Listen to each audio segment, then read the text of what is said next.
It's time to make it. Just give it a try. 'Cause you can make it like the old fat guy.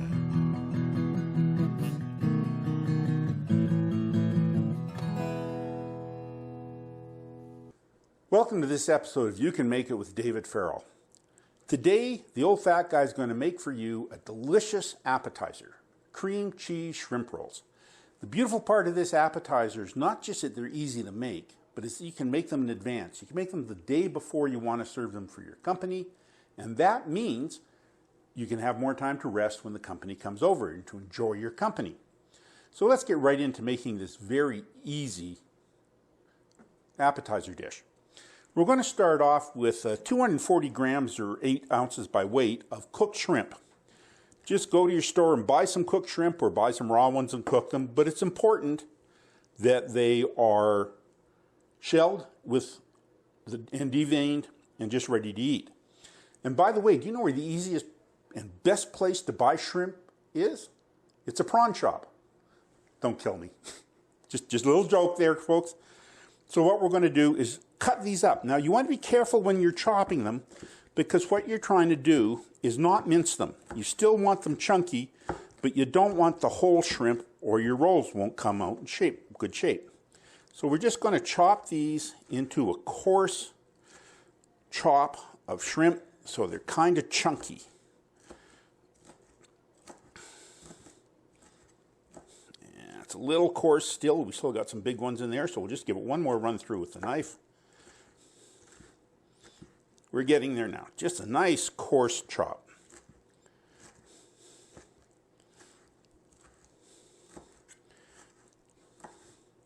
That's about perfect. Look for any really big ones and cut them in half, but that's pretty good. So once you've got the shrimp chopped up, we're going to make the cream sauce that we're going to put it in.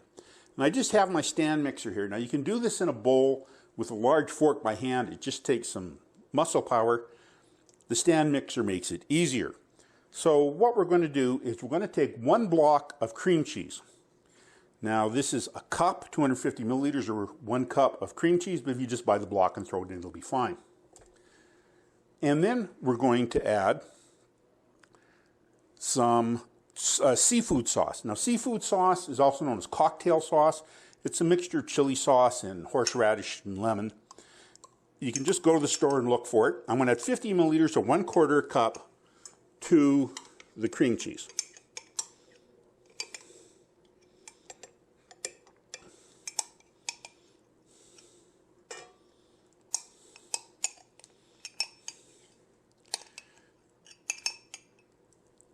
Now, if you like shrimp cocktail, you'll love this dish because all shrimp cocktail is shrimp and cocktail sauce, and that's what we're using. Okay, so we got that in there. Now we're going to put the stand mixer on low and just start to cream that up. And speed it up to a little bit higher and beat until the cocktail sauce is well mixed with the cheese, which should just take a little under a minute. There we are. It looks nice and pink now, but you want to scrape everything down to make sure you get a good mix. So just scrape the batter off of the beater and scrape up from the bottom of the bowl. You'll see there's usually a bit of white cheese that's left in there that's not mixed in. That's why we're scraping it. Here we go. So now we scrape the bowl. We're going to add the shrimp to the cream cheese. Oh, I just see a little bit of scraping I didn't do too well there. Sorry about that.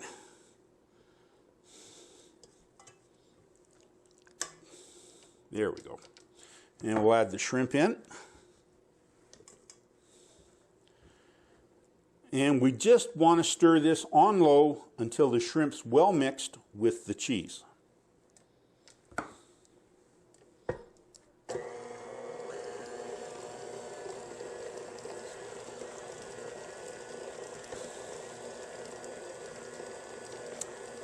That's all it takes. Now, we're going to clean up my workstation here, and I'll show you how we put the cream cheese shrimp rolls together in just a second. So I cleaned up my work area, and what I have here is two 10-inch flour tortillas. Now you can use any kind of flour tortilla you want. They come in all kinds of different colors. They got yellow ones with some cornmeal in them. They've got green ones with spinach in them. Whatever you like. I just chose some that are sun-dried because they got a nice red color that I think goes with the shrimp. But you can use any one you want. And what you want to do is take half of your mixed shrimp and cheese and put it on one of the tortillas. There we go. And then you just want to spread it around to within about 1/4 inch of the edge, 1/2 inch of the edge. It's not that critical. Get a nice even layer.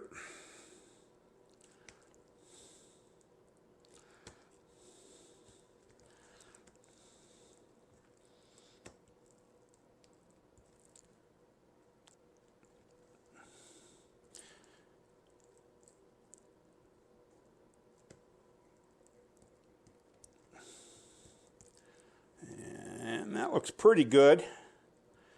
Make sure you don't have any thin spots. And we're kind of set. So now that you've got it rolled around, just bear with me.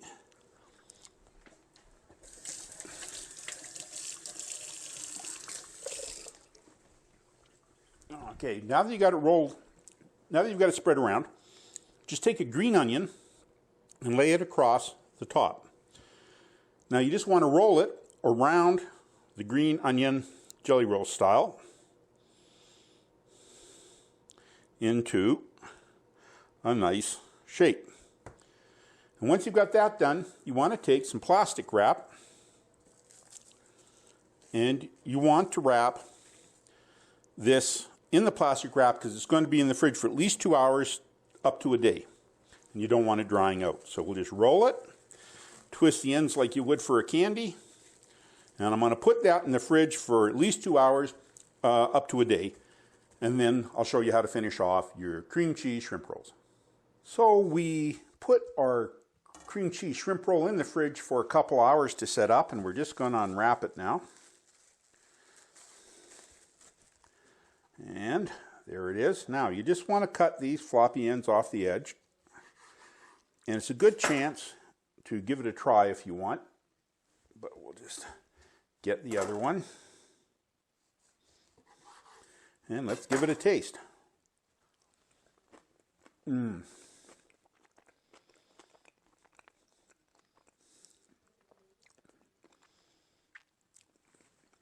Shrimp tastes luscious just on its own.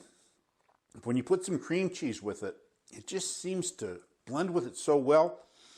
It makes it taste really rich. And then the touch of green onion and the horseradish coming through from the seafood sauce is just a touch of horseradish.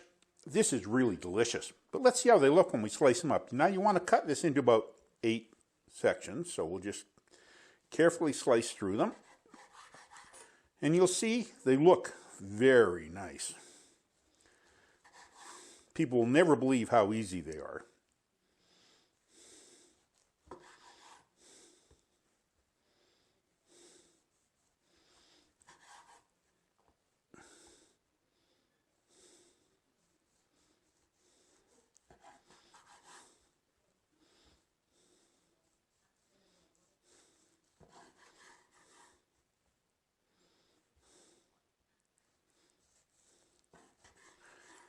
And there we have 8 cream cheese shrimp rolls. Elegant, delicious, and the best part is you can make it. In this episode, David made cream cheese shrimp rolls. The ingredients used were 240 grams of cooked shrimp, 250 milliliters of cream cheese, 50 milliliters of seafood sauce, 2 10-inch flour tortillas, and 2 green onions. For the complete recipe, visit David's blog at oldfatguy.ca. As David would say, you can make it.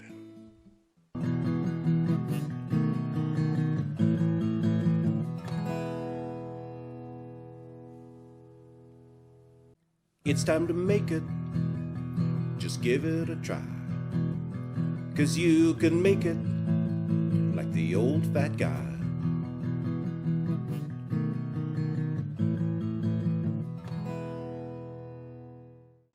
Welcome to today's show of You Can Make It. I'm David Farrell, the old fat guy.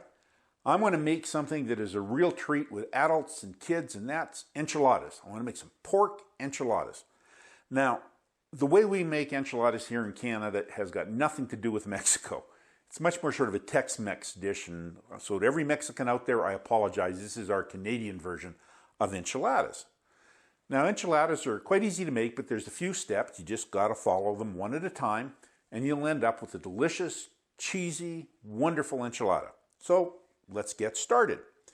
The first thing we're going to do is puree some tomatoes. Now, I used to make these with canned stewed tomatoes, but they're just hard to find now. So what I have in here is 398 milliliters or 14-ounce can of diced tomatoes, and I'm just going to give them a quick run through to make them more even, no big chunks. So we'll just give it a bit of a chop.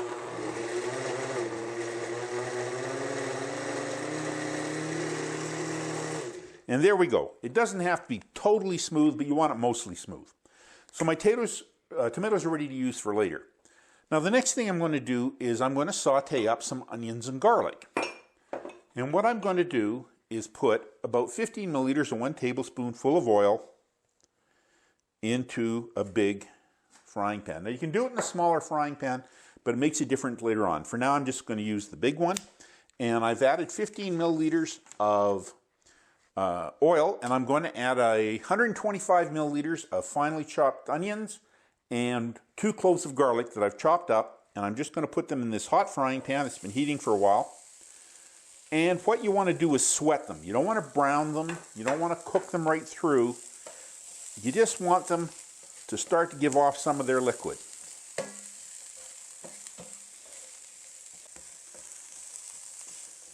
Okay. So you can see the onions are not cooked through or clear yet, but they're just starting to get a little bit soft. That's exactly what you're looking for. It took about 1.5 to 2 minutes. And now we want to add some seasonings to it. When you add seasonings to a hot pan, it makes them bloom and give off more flavor. And what I've got for my seasonings for my enchiladas are 25 milliliters of chili powder, 2 milliliters of ground coriander, 2 milliliters of dried oregano, 1 milliliter of salt, and 1 milliliter of pepper. So that's 2 tablespoons of chili powder, a half a teaspoon of ground coriander, a half teaspoon of oregano, a 1/4 teaspoon of salt, and a 1/4 teaspoon of pepper, added to our 125 milliliters or half cup of onions and 2 cloves of garlic. So just throw that on top of the onions. And now we're just going to stir it until you get a really strong smell of those herbs. It should only take about a minute, if that long.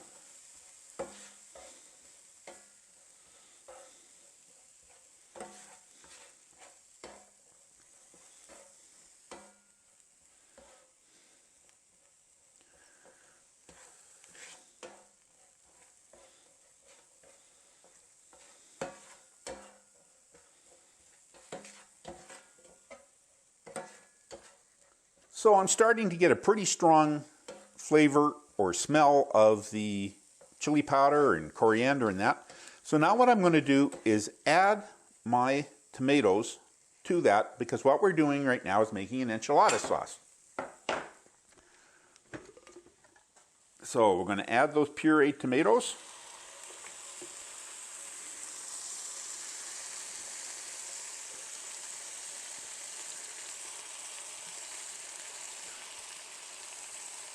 And then we're going to add 25 milliliters or 2 tablespoons full of lime juice. Excuse me, that was 2 tablespoons of lime juice or 25 milliliters.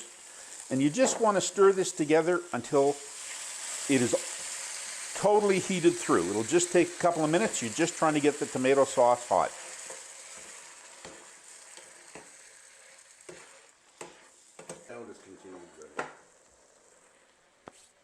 So you'll notice we've got some good bubbling going on in the sauce. That means it's heated through and it's ready. So we're just going to pour that sauce into a bowl.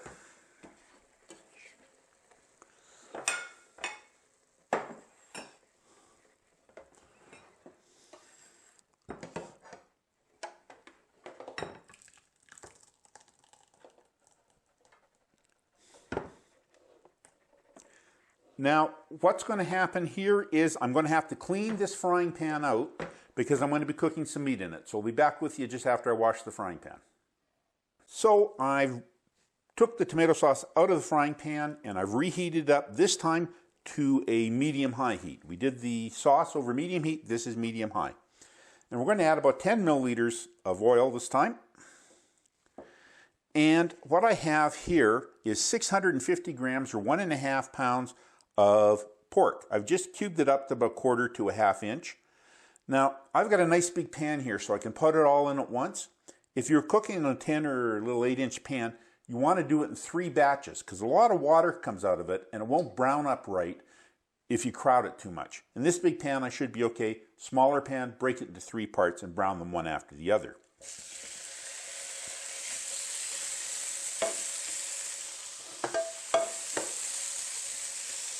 So for the next 4 to 5 minutes, I'm going to be browning these. We want them mostly cooked through and well seared on the outside. So we'll just let them sit and I'll see you back as they're getting closer to done.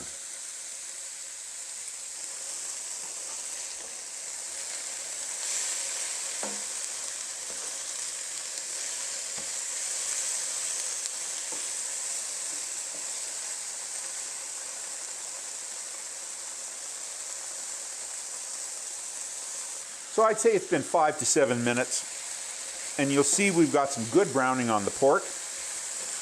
You want that gives a nicer appearance to the eye and it tastes better. But the thing is, you want to make sure it's mostly cooked through and is over 145 degrees. So I'm just going to stick my instant read thermometer in a thick piece. And yeah, we're well over 150 and that's about what we're looking for. Perfect. So now I'm going to take the meat out of the fry pan and put it in this bowl.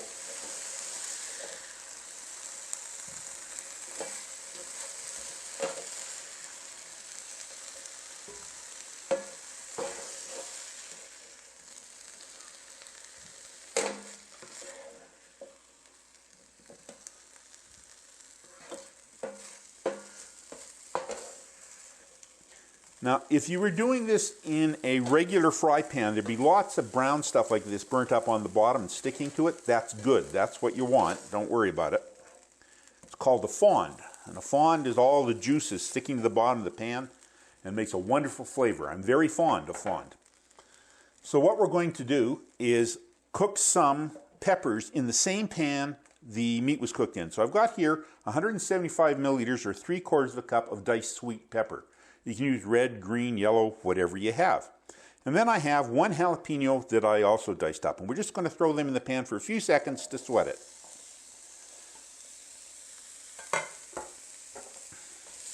Stir it around and get all that good stuff off the bottom mixed up with it.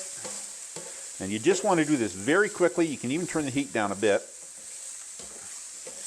Again, you're not looking to cook them. You're just looking to sweat them a bit to get them just a little bit soft. It just gives a bit more flavor if they just get that little bit of heat on them.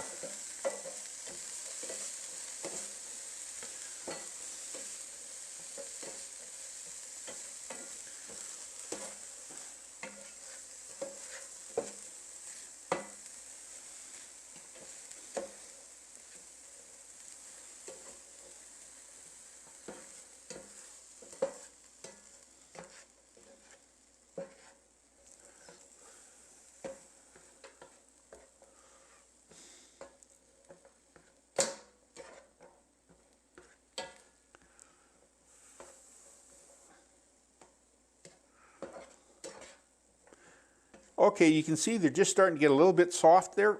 That's what you're looking for. And we're going to take that and put it with the meat.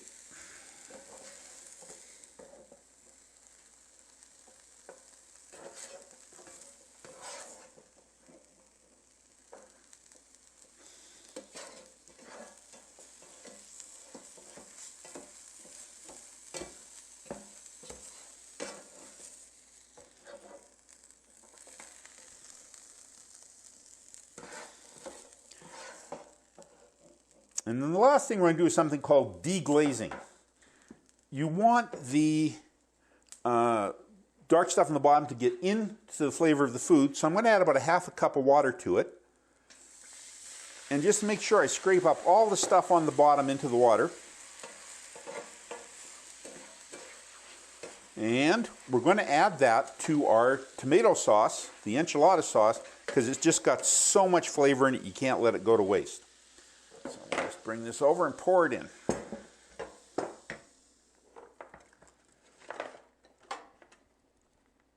And mix that together. And if you give me a minute, what I'm going to do is clean up my workstation and we'll start putting the enchiladas together. I've cleaned up my workstation and it's time to start putting the enchiladas together. And to do that, we start by taking the meat. We've let it cool a little bit. It doesn't have to be cold, but it's got to be a little bit cooler. And we're going to add some cheese to it. Now you can use Monterey Jack, you can use pepper jack, you can use cheddar, whatever your favorite hard cheese is. I'm just going to be using cheddar today, and I'm going to add 175 milliliters or 3/4 of a cup of shredded cheddar cheese to our meat and peppers. Just sprinkle it over the top and stir it in.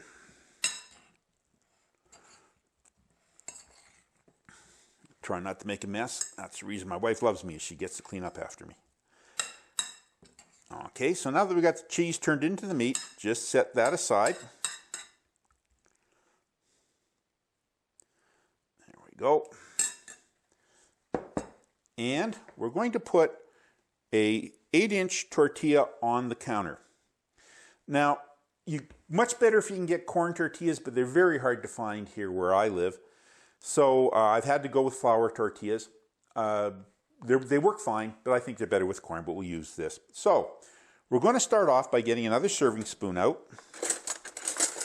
And we're going to put some of the sauce on the bottom of the pan. You just want a thin layer because that helps stop the enchiladas from sticking to the pan. So just a very thin skim of the sauce. Oh, that smells good.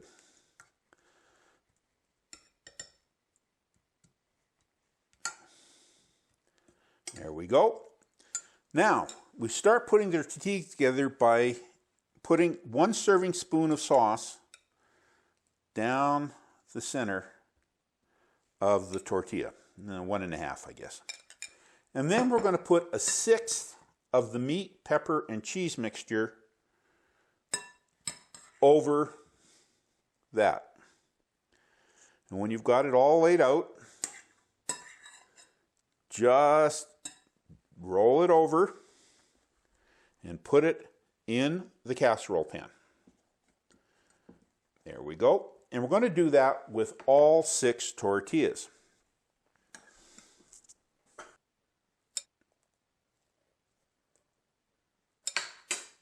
I'm just putting the last one together, and I got a little bit of extra pork. What I'm going to do is just save that for tomorrow and put it with some eggs. They'll be absolutely delicious. There we go. So we'll roll this last one up and put it in the pan.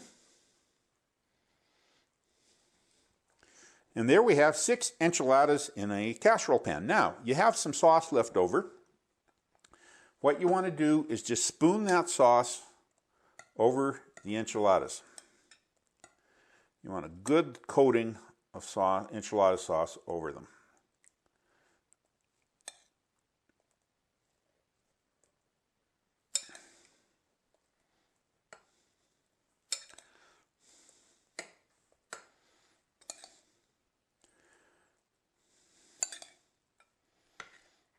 You should get it down the edges.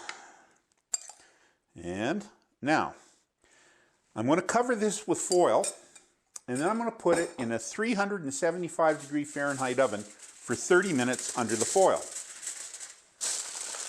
And then I'm going to take it out and add more cheese. Man, I like cheese. So just cover that with foil, and we'll put her into the oven. Our enchiladas were in the oven under foil for 30 minutes, and we're just going to take the foil off. And you look how steamy, oh man, they just look great. Now we're going to put 250 milliliters or 1 cup of shredded cheese over the top of that. I love cheesy enchiladas, boy. Just get gooey and so good.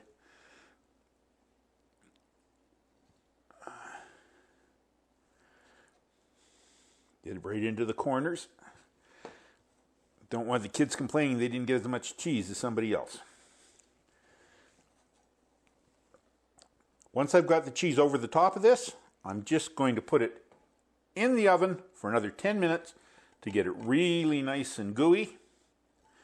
And then we're going to let it rest for 10 minutes because it's easier to cut out of the pan if you let it rest for 10 minutes. So let's put this in the oven. So I put the enchiladas back in the oven for 10 minutes, let the cheese melt on it. I took them out and put them on the counter for 10 minutes to just cool down and set up a bit. So I guess it's time for my favorite part of all these programs, when we get to taste it. So we're just going to take one of the enchiladas out. Now the first one's always a little bit of a pain to get out, but we'll do the best we can.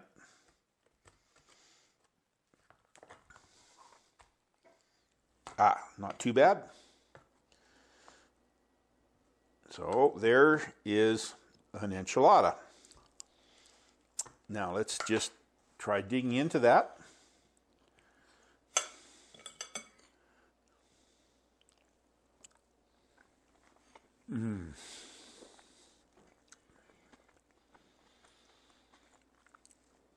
That is ooey gooey, cheesy, spicy pleasure. There is a great texture. The tortilla gets nice and soft. The pork gets nice and juicy cooking in the sauces. The gooey cheese, of course, is just wonderful. It's got just a little bit of spice in the back of your mouth, not enough to really burn you out. This is a great enchilada, and of course, you can make it. In this recipe, David made pork enchiladas. The ingredients used were 398 milliliters of diced tomatoes, 25 milliliters of oil, 125 milliliters of finely chopped onion, 1 clove of garlic, 25 milliliters of chili powder, 2 milliliters of ground coriander, 2 milliliters of oregano, 1 milliliter of salt, 1 milliliter of pepper, 25 milliliters of lime juice, 650 grams of diced pork, 175 milliliters of diced sweet peppers, 1 small jalapeno pepper, 125 milliliters of water, 6 8-inch tortillas, and 425 milliliters of grated cheese. For the complete recipe, visit David's blog at oldfatguy.ca. Remember, you can make it.